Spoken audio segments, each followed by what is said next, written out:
L'histoire commence avec un gang de voleurs qui s'enfuit en voiture après avoir volé $1 million lors d'une foire. Maintenant, leur plan était de cambrioler une bijouterie. Avec eux se trouvait un homme nommé Parker, qui était très malin. C'est pourquoi ces voleurs voulaient que Parker les accompagne lors de leur prochain vol. Mais Parker a refusé, car il n'aimait pas la façon dont ce gang opérait. Quand Parker n'a pas accepté, le chef du gang, Malindé, a ordonné à son complice de sortir son arme et de tuer Parker. Mais à ce moment-là, Parker a donné un violent coup de coude au visage du voyou assis à côté de lui. L'homme de Malindé a aussi essayé de lui tirer dessus, mais dans cette bagarre, la balle a atteint le chauffeur, ce qui a fait zigzaguer la voiture. Alors, profitant de l'occasion, Malindé a pris le volant et, en se retournant, a tiré une balle dans la poitrine de Parker. Touché soudainement par la balle, Parker a brisé la vitre de la voiture et a sauté dehors. Parker était gravement blessé et du sang coulait de tout son corps. Mais Malindé ne s'est toujours pas arrêté là. Il a ordonné à son acolyte d'aller dehors et d'en finir avec Parker. C'est ce même homme que Parker avait frappé violemment d'un coup de poing, alors pour se venger, il a tiré sur Parker et l'a poussé dans un égout pour s'assurer qu'il ne survive pas. Ensuite, on nous explique qu'en réalité, Parker et ses 4 voleurs ne se connaissaient pas auparavant. Un jour, le père de Claire, Monsieur Harley, avait présenté Parker à eux. Monsieur Harley était lui-même un voleur bien connu, qui avait commis de nombreux braquages avec Parker. À ses yeux, Parker était très talentueux et intelligent. C'est pourquoi il l'a présenté au gang de Malindé. En fait, ils devaient cambrioler le coffre-fort d'un supermarché. C'est pour cela qu'ils avaient besoin d'une personne compétente comme Parker. Si Parker acceptait, il élaborerait tout le plan du vol et tout le monde suivrait son plan à la lettre. Parker avait une règle. Il ne volait toujours que les riches et, jusqu'à présent, il n'avait jamais ôté la vie à un innocent. Ce jour-là, il y avait une grande foire en ville, ce qui a permis à leur gang de se fondre facilement dans la foule des gens ordinaires. D'abord, 2 voleurs déguisés en clowns se sont mêlés à la foule et sont arrivés à un endroit précis. Ensuite, ils ont tout recouvert avec un tissu pour que personne ne puisse regarder à l'intérieur. Après cela, un homme a retiré un panneau mural et s'est faufilé à l'intérieur. Cet endroit se trouvait juste en dessous du coffre-fort. Dès qu'il eut terminé son travail, il a envoyé un signal à ses complices en lâchant des ballons rouges et verts dans le ciel. De l'autre côté, on voit que Parker, portant une perruque, était arrivé là-bas déguisé en prêtre de l'église. Il ressemblait exactement à un vrai prêtre. Trompé par son déguisement, un commerçant lui a permis de jouer gratuitement aux fléchettes. Quand Parker a gagné un prix, il l'a offert à une petite fille, ce qui l'a rendue très heureuse. C'est alors qu'il a remarqué les mêmes ballons que ses complices avaient lâchés. Parker s'est alors dirigé directement vers le poste de sécurité. Avant de partir, il a dit à son complice Auguste qu'il devrait se concentrer sur le travail au lieu de mater les filles. En réalité, c'était à Auguste de mettre le feu à l'écurie pour que tous les policiers s'y rassemblent, ce qui leur permettrait de voler tranquillement. Mais dès qu'Auguste est arrivé là-bas, un garde l'a arrêté parce que les chevaux étaient encore en train de manger leur foin. Alors Auguste, en le maudissant intérieurement, s'est éloigné de là. Pendant ce temps, dans la salle du coffre-fort, tout le monde comptait l'argent. Mais personne ne s'est douté que Malindé et ses hommes étaient entrés déguisés en clowns.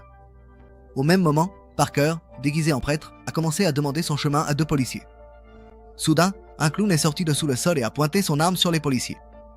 Mais il n'a pas tiré, car Parker avait dit qu'il ne prendrait pas la vie d'innocents. Peu après, Parker prit l'autre policier en otage et, rapidement, ils ont confisqué les téléphones de toutes les personnes présentes. Soudain, l'un des policiers a eu une crise d'asthme à cause de la peur, alors Parker lui a calmement dit qu'il ne prendrait la vie d'aucun innocent, donc il n'avait pas à s'inquiéter. En voyant la sagesse de Parker, Malindé a été très impressionné. Ensuite, il a ouvert le coffre-fort à l'aide d'un chalumeau et a rempli tous les sacs avec l'argent. C'est alors qu'un énorme bruit d'explosion s'est fait entendre de l'extérieur. Parker et ses 2 complices savaient qu'Auguste n'avait pas suivi le vrai plan. C'est pourquoi ils se sont enfuis chacun dans une direction différente à ce moment-là. Tout cela était la faute d'Auguste, car au lieu de mettre le feu à l'écurie, il avait allumé un incendie un peu plus loin dans de l'herbe sèche. Dans cette région, quelques vieux dansaient et chantaient. Malheureusement, le feu s'est propagé jusqu'à la bonbonne de gaz. C'est ce qui a provoqué de violentes explosions. Soudain, la panique s'est emparée de la foule et les gens ont commencé à se piétiner pour s'enfuir. À l'extérieur de la fête foraine, un des voleurs du gang était déguisé en policier. Dès qu'il a vu les camions de pompiers arriver, il a compris qu'il était temps de partir avec ses complices. En quelques instants, les 2 clowns sont arrivés avec le sac rempli d'argent et l'ont chargé dans le camion. De son côté, Parker se tenait un peu plus loin, en train d'enlever tranquillement sa perruque. À cause de la foule tout autour, personne ne l'a reconnu. Mais quand Parker a vu des civils blessés à cause de l'incendie, il a été rempli de colère. Un peu plus tard, quand ils sont tous arrivés à leur planque, Parker a donné un coup de poing violent à Auguste parce qu'il n'avait pas suivi ses ordres. Quoi qu'il en soit, ils ont ensuite transféré tout l'argent dans une autre voiture et se sont enfuis. Après cela, il s'est passé exactement ce que nous avons vu au début. La bande de Malindé a trahi Parker et l'a jeté dans un canal. Mais Parker a eu de la chance, car quelques instants plus tard, une voiture s'est arrêtée et un père avec ses 2 enfants ont sorti Parker de l'eau. Ils l'ont rapidement emmené à l'hôpital pour qu'il soit soigné. Quelque temps plus tard, lorsque Parker a ouvert les yeux, il s'est rendu compte qu'il était à l'hôpital, les bras et les jambes entourés de fils. Juste en face, à la télévision, on diffusait la nouvelle du vol d'hier. Quand Parker a appris qu'un homme était mort dans ces explosions, il est entré dans une colère noire. Il avait désormais décidé de se venger du gang de malindés. À ce moment-là, le vieux patient à côté de lui dit qu'il ne devait pas encore se lever du lit. Quand il a essayé d'appeler l'infirmière, Parker l'en a empêché. Le vieux patient lui expliqua qu'aucun membre de sa famille n'était venu et qu'aucune pièce d'identité n'avait été trouvée sur lui. C'est pourquoi l'hôpital avait informé la police de cette affaire. Au même moment, Parker remarqua qu'une voiture de police était arrivée à l'hôpital. Dès qu'une infirmière entra dans la chambre, Parker profita de l'occasion pour l'étrangler et la rendre inconscient. Ensuite, il se déguisa lui-même en médecin et fit sortir le vieux patient en le faisant asseoir sur un fauteuil roulant. Heureusement, personne ne le reconnut. Puis, en sortant, il dit au vieux patient « Ne t'inquiète pas, tonton, tu vas vite te rétablir. » Après cela, il monta dans une ambulance et partit. Un peu plus loin, il utilisa les médicaments présents dans l'ambulance pour soigner ses propres blessures. C'est alors qu'en repensant à la trahison de Melinda et de sa bande, il fut pris d'une telle colère qu'il jura de se venger. Après avoir roulé un peu, il arriva dans une zone de chasse où il gara le véhicule devant un petit hôtel. Dès qu'un homme sortit d'une chambre, il entra à l'intérieur, prit une douche et rassembla quelques armes avant de ressortir. Il avait maintenant besoin d'une nouvelle identité. C'est pourquoi il appela un homme nommé Note. Cet homme était réputé pour pouvoir fabriquer n'importe quel type de faux papier. Bref, Note lui dit alors que ce travail coûterait pas mal d'argent. Parker accepta tout de suite, car dans quelques instants, il allait cambrioler un magasin de prêt sur gage. D'abord, il menaça l'employé avec le canon de son arme. Puis, il lui tira dans la jambe et fit semblant de l'aider en l'accompagnant. Dès qu'ils sont arrivés dans le magasin, Parker a aussi pris le caissier en otage. Comme les deux obéissaient sans rien dire, Parker ne leur a fait aucun mal. Finalement, il a volé une grosse somme d'argent et, en sortant, il est monté dans la voiture d'une vieille dame. En peu de temps, il est arrivé au repère de Note, où on lui a expliqué comment fabriquer différents types de faux papiers. Mais Parker a dit qu'il voulait juste faire fabriquer quelques papiers ordinaires.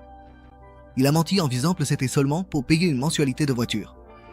Note lui a fait confiance et a dit à Parker de revenir chercher les papiers dans 5 jours. Un peu plus tard, on voit que Parker a appelé Hurley pour lui raconter toute l'affaire. Quand Hurley a appris que Parker cherchait à se venger du gang de Menindé, il lui a conseillé de ne pas s'en mêler. En réalité, Menindé était un parrain de la mafia très puissant et Auguste, qui est son tireur, travaillait pour lui. Lui aussi est le neveu d'un gangster très célèbre. Mais tout cela n'avait aucune importance pour Parker.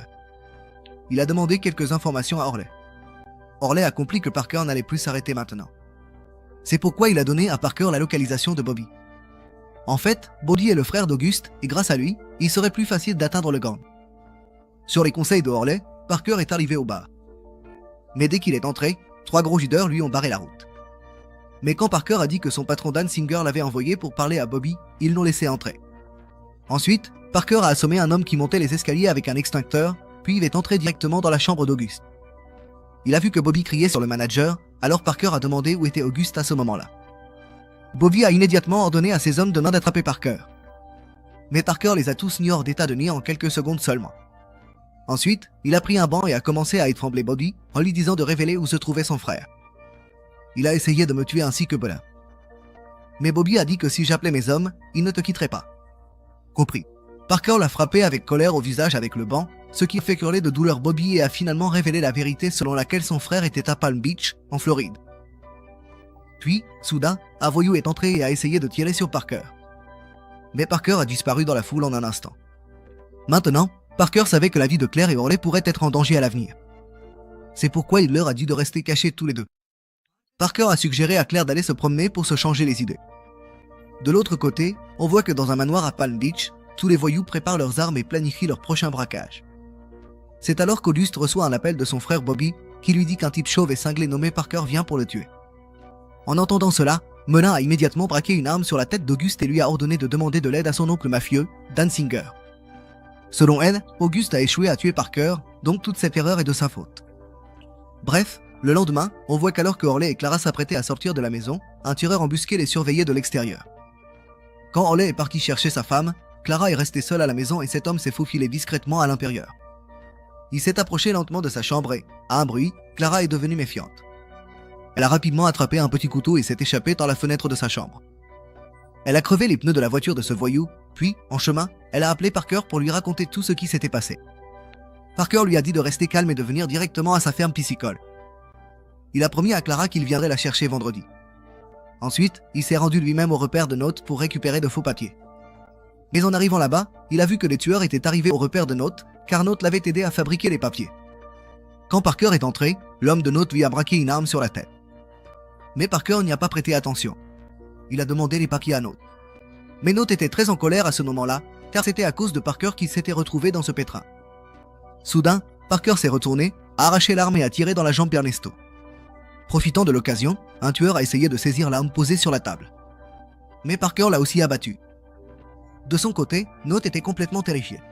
C'est pourquoi il a donné les papiers à Parker comme il le lui demandait. Note lui a dit de bien mémoriser toutes ces informations.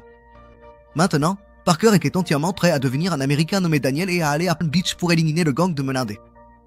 Mais avant de partir, il a confié à Note la tâche d'envoyer ses 3 tueurs à battre. Un peu plus tard, Monsieur Orley est venu voir Parker et lui a conseillé de ne pas aller à Palm Beach. Parce que là-bas, 8 personnes sur 10 sont des policiers. C'est pourquoi se lancer dans une telle affaire là-bas ne serait pas sans danger. Orley lui a menti en disant que Menin avait déjà envoyé sa part de l'argent pour que Parker change d'avis. Orley pensait que Parker ne pourrait pas affronter seul le gang mafieux de Dan Singer. Mais Parker n'a rien voulu entendre. Parce qu'il ne s'agissait pas d'argent, mais de principe. Finalement, Orley a accepté et lui a dit que s'il voulait éviter les soupçons de la police, il devrait bien jouer la comédie. S'il louait une maison là-bas, la police le remarquerait forcément. Alors Parker a décidé d'acheter une maison sur place. Le lendemain, il est allé directement dans une agence immobilière et a dit à un consultant qu'il voulait acheter une villa. L'agent Leslie a remarqué qu'il avait l'air très riche, alors elle était très contente et a essayé de conclure l'affaire au plus vite. En réalité, Leslie venait de divorcer récemment et, à cause de ses difficultés financières, elle vivait maintenant avec sa mère. En plus, si elle ne vendait pas au moins une maison ce mois-ci, elle risquait même de perdre son emploi. Bref, aujourd'hui, elle a emmené Parker, c'est-à-dire Daniel, visiter une maison.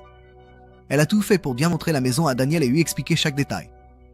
Mais la vérité, c'est qu'il se servait de Leslie uniquement pour inspecter le quartier. Il savait que Menindar allait voler 50 millions de dollars et qu'il avait sûrement acheté une maison ici. Puis, en chemin, il a montré de l'intérêt pour une maison bon marché, ce qui a fait comprendre à Leslie que c'était un pauvre type qui faisait semblant d'être riche. Quand elle a vérifié en ligne, elle a été choquée de voir qu'il n'y avait que 25 000 dollars sur le compte de Daniel. Puis, le soir, on voit que Parker s'est introduit dans la maison de Menindar et de sa bande. Quand il a vu que tout le monde était à la maison, il s'est caché dans le jardin à l'arrière. Dès qu'une voiture est sortie du garage, il a profité de l'occasion pour entrer discrètement.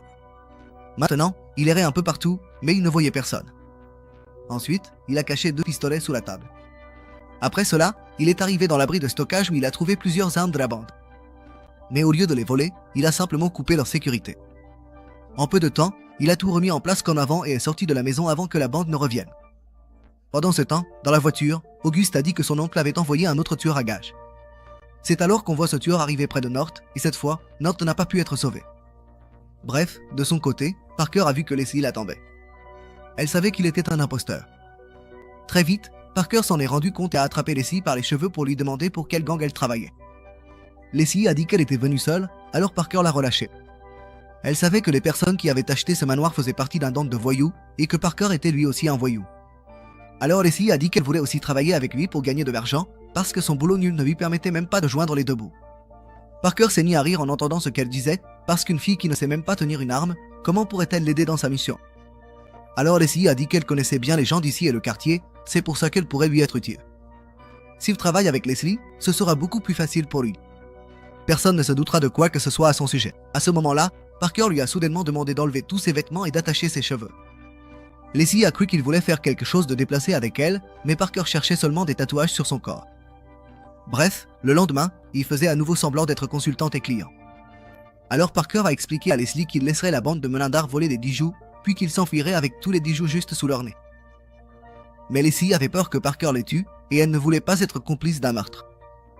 Mais Parker affirmait qu'il s'occuperait de tout lui-même. Leslie a découvert que la bande de Menindar prévoyait de voler les bijoux lors de la vente aux enchères de Madame Grandin. Elle a donc été très surprise, car la sécurité est si stricte qu'une mouche ne pourrait même pas passer la porte. Elle a dit à Parker qu'elle ne pourrait pas faire ce travail, mais il était déjà trop tard car elle avait déjà promis de l'aider. Ils ont constaté que la bande de Menindar avait toujours une longueur d'avance sur eux. Ils étaient entrés dans la salle en se faisant passer pour des décorateurs et, très vite, ils avaient mémorisé l'emplacement de chaque bijou exposé. De l'autre côté, on voit qu'un tueur envoyé par eux s'était introduit dans la maison de Parker. Mais Parker lui a arraché son couteau et une violente bagarre a éclaté entre eux. Parker l'a jeté contre le meuble de la cuisine, puis a commencé à l'étrangler avec un fil. Mais cet homme-là n'était pas en reste non plus. Il s'est vite libéré et a de nouveau attaqué Parker. Il essayait d'étouffer Parker avec un rideau en plastique, mais au dernier moment, Parker lui a écrasé le pied et a réussi à sauver sa peau tant bien que mal. Finalement, il l'a frappé avec le couvercle des toilettes et l'a tué sauvagement. Maintenant, il avait compris que cet endroit n'était pas sans danger. C'est pourquoi il est allé discrètement se cacher chez Leslie. Le lendemain matin, la police est venue chez Leslie. Dès que Leslie a vu des traces de sang dans la cuisine, elle a paniqué et a discrètement tout nettoyé. Mais soudain, elle a aperçu Parker, couvert de sang, caché chez elle. Alors, pour le protéger, Leslie a menti à la police en disant qu'elle ne savait rien. Heureusement, le policier l'aimait bien. C'est pourquoi il n'a pas insisté et est reparti discrètement. Dès qu'il est parti, Parker a demandé à Leslie d'appeler Clara pour qu'elle vienne, car elle était infirmière. Plus tard, quand Leslie est rentrée du travail, elle a vu Clara et, furieuse, lui a dit « Quelle sorte de petite amie es-tu » Il parle d'attaquer Melinda dans cet état, arrête-le. Bref, de son côté, Melinda a distribué des armes à ses hommes de main et ils sont tous partis pour leur mission. Bientôt, ils se sont tous divisés en plusieurs groupes. D'un côté, Melinda était déguisée en pompier avec 2 de ses complices. De l'autre côté, Auguste était devenu membre de l'équipage du yacht. Quant aux autres, ils étaient cachés directement dans la salle des enchères. Alors que les invités étaient en train d'être accueillis, soudainement de puissantes explosions ont retenti tout autour, semant la panique partout dans la salle. De loin, quand Auguste a vu la fumée, il a immédiatement appelé ses compagnons pour les prévenir. En quelques instants, ils sont tous arrivés déguisés en pompiers, ont fait sortir tous les gardes et ont fermé les portes derrière eux. Ensuite, ils ont tranquillement volé des bijoux et des diamants valant des millions. Une fois le travail terminé, tous les voleurs ont sauté dans l'eau et ont attendu le bateau d'Auguste. Mais, par malchance, un hors-bord de la police est arrivé et ils ont arrêté Auguste. Auguste était maintenant encerclé de tous côtés et, même s'il le voulait, il ne pouvait rien faire. Il a donc été obligé de partir de là. Pendant ce temps, ses complices étaient toujours dans l'eau. De l'autre côté, quand la nouvelle du vol de tous les bijoux s'est répandue, la police a envoyé des hélicoptères pour retrouver Ninindé et sa bande. De son côté, Leslie s'est rendu compte que personne n'aidait Parker, alors elle est partie pour l'aider. Mais entre-temps, Parker était déjà arrivé seul chez Ninindé. Peu de temps après, Leslie est arrivée là-bas et, au même moment, toute la bande est aussi rentrée chez elle. Ils étaient très contents d'avoir commis un vol aussi important. Mais à ce moment-là, Auguste a attrapé Leslie. Il l'a menacée et l'a fait entrer dans la maison, alors Ninindé a deviné que Parker l'avait envoyé et qu'il devait sûrement se cacher dans les environs. En entendant cela, Auguste est devenu furieux et a commencé à battre Leslie violemment.